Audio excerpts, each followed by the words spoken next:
Selamlar ben bugün Barks FC bugünkü videoda bizden boya kurgan uyumni abzorlaymiz. Hozir bizning uyimiz mana qaranglar, hozir bizlar uyqudik. Bu avg'u qilamiz. Mana bittachi 45 milliard Onu bor 30. darajani beradigan 30. darajani bemalol beradi.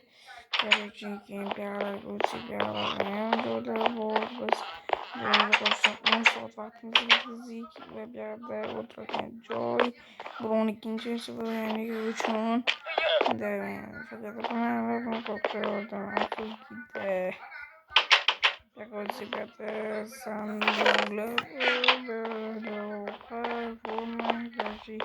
şurada bu kırk bilen hayatımızda başka şey güzel joy var.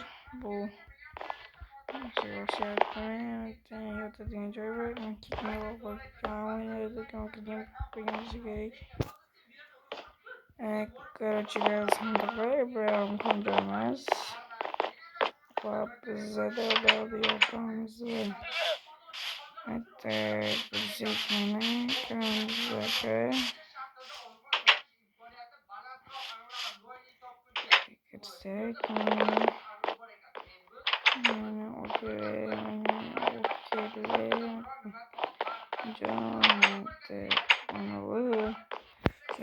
mana kelar joy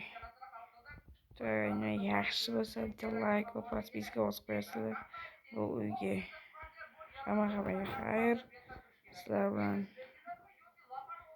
Bugs FC. Hammaga xayr.